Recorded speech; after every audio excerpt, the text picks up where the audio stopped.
यकीन करेगा कि ये हमारे कायदे आज़म के नवासे हैं। असलम जिन्ना बसों में धक्के खाते हुए प्रोटोकॉल ऑफिस पहुंचे हैं ताकि सरकारी गाड़ी में बैठकर अपने नाना के मजार जाएं और फातिह पढ़ें। हम बराबर अपने बुजुर्गों का हर फर्ज जो भी होता है हम अदा करते हैं। जब तक मेरी जान में जान है, जब तक मेरे बदन में मतलब ताकत है, तो मैं अपने फर्ज को और अपने बुजुर्गों के फर्ज को सही तरीके से निभाऊंगा। असलम जिन्ना के बुलंद अज़ाइम अपनी जगह, लेकिन दूसरी जानिब जिंदगी का दूसरा रुख ऐसा है जिसने उनकी नींदें उड़ा दी हैं। और क्यों ना उड़े। गुज़िश्ता 40 साल से किराए के जिस मकान में सफेद पोशी का भरम रखा हुआ था, अब वो छत भी उठने वाली है। मालिक मकान ने घर खाली करने का नोटिस दे दिया है। मैं और अपने मतलब बच्चों को लेके, बीवी को लेके कहाँ जाऊंगा मैं इस हालत में। अभी तो फौरी तौर पे तो कोई मकान का मतलब नहीं हो रहा है और नहीं हो। अगर आप तो जानते हैं कि इस वक्त किराए की क्या पोजीशन है। ये सोच रखा है कि अगर मालिक मकान का नोटिस मेरे हाथ में आया, उसी रोज मैं ताला लगा के सीधा मज़ार कायद पे जाके बैठ जाऊंगा। बानी पाकिस्तान की नवासी और असलम जिन्ना की बहन खुर्शीद बेगम की दुनिया तो 9 साल पहले उसी वक्त अंधेर हो गई थी जब कायद के शहर में उन्हीं का पड़नवासा पुलिस तहवील में मार दिया गया।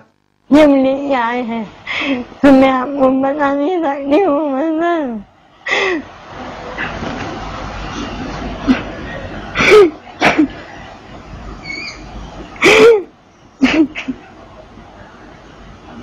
दोनों आंखें खुली हुई थी, ये आंसू बह रहे थे, मुझे देख रहा था। मैं कहती हूँ कि हमें दौलत ज्यादा नहीं है, मैं पूरा पाकिस्तान में अगर मिल जाए मेरे बेटे का नैमुल बदल नहीं हो सकता। 3 साल पहले ही असलम को हुकूमत की तरफ से वजीफा मुकर्रर किया गया है, लेकिन वजीफे का बड़ा हिस्सा माजूर बेटी और कैंसर की शिकार बीवी के इलाज पर खर्च हो जाता है। हुकूमत अगर चाहे तो सब कुछ कर सकती है, बच्चों की तालीम वगैरह के लिए सब इंतजाम और सब कर सकती है।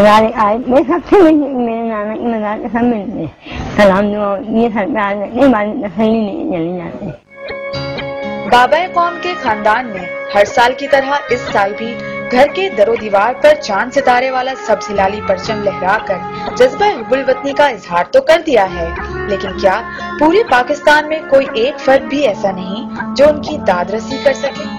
यास्मीन, आज न्यूज़, कराची। सादा जूते, मामूली कीमत के कपड़े, कहा तो ये जाता है कि आपके बैरून मुल्क खुफिया अकाउंट हैं, बैरून मुल्क होटल हैं, वो सारी दौलत कहाँ है? वो मैंने सब डोनेट कर दी गवर्नमेंट ऑफ पाकिस्तान को। मेरे पास जब आए तो मैंने पावर ऑफ अटॉर्नी दे दी कि तुम सब ले लो। क्या ये ऐसे इल्जामात हैं? झूठे पक्के अव्वल दर्जे के। मैंने आपको बताया ना कि जितने मुनाफिक और झूठे इस कौम में मिलेंगे आपको, खासतौर से हुक्मरानों में नहीं, और कहीं नहीं मिलेंगे।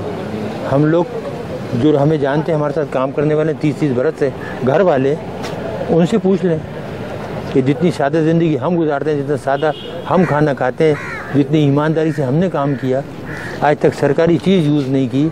अगर दफ्तर का आदमी आया तो उससे काम लिया तो उसको हमेशा 500 रुपये दिए। डॉक्टर साहब, कितनी पेंशन मिलती रही आपको? पहले तो मिलती थी 4,467 रुपये, अभी 19,000 हो गई।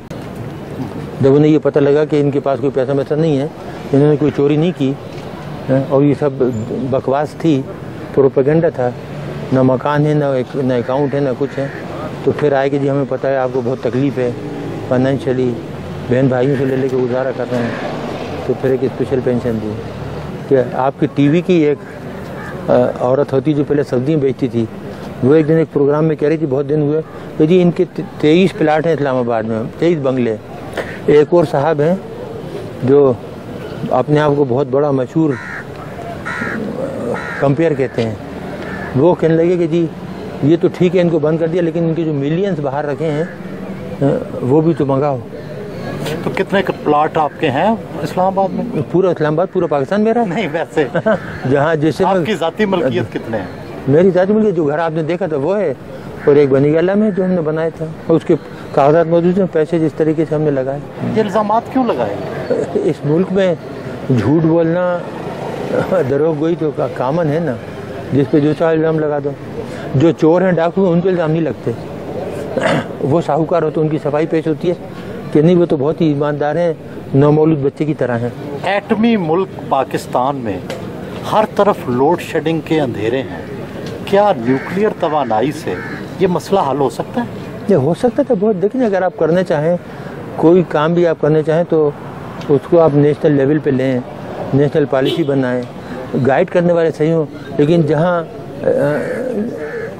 चीज़ें जाहिलों के हाथ में हों वो कुछ कर सकते हैं। नहीं, क्या तरीका है, कोई शॉर्टकट है? शॉर्टकट देखिए, तरीके बहुत से हैं, लेकिन अब हमने कसम खाई है कि इस मुल्क को कुछ नहीं बताएंगे। जो हमने बताया उसका जो सिला मिला ना, अब उसके बाद कोई सलूशन, कोई हल नहीं बताएंगे किसी को।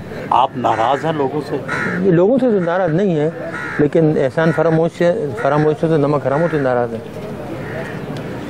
आवाम से नाराज़ नहीं है, आवाम तो बेचारे बहुत मोहब्बत देते हैं। आपने खुद अभी मेरी बेगम को देखा, सीधी सादी बेचारी किन जाती, कितने गुस्से में आई वो, जिसके साथ ये हो कि 6.5 साल से बंद रखा है, बच्ची को नहीं आने देते, मिलने नहीं देते।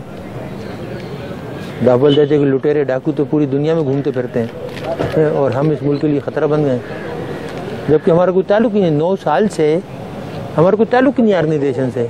डॉक्टर साहब, जिंदगी में किसी बात का पछतावा भी है? इस कौम के लिए काम करने का। डॉक्टर साहब, जिंदगी में किसी बात का पछतावा भी है? इस कौम के लिए काम करने का। और वो ये होता है, कभी कभी आदमी सोचता है ना कि कोई और काम करता, तालीम की तरफ ध्यान देता बजाय ये काम करने के ना, एजुकेशन की तरफ प्रोफेसर बन जाता। मेरे पास बहुत पेशकशें थी, लेकिन एकदम ये जब हिंदुस्तान ने धमाके किया तो 74 का, तो फिर मैंने देखा कि पाकिस्तान का जो वजूद है ख़तरे में पड़ गया है, तो इसलिए वो काम छोड़ के तो इधर आ गया।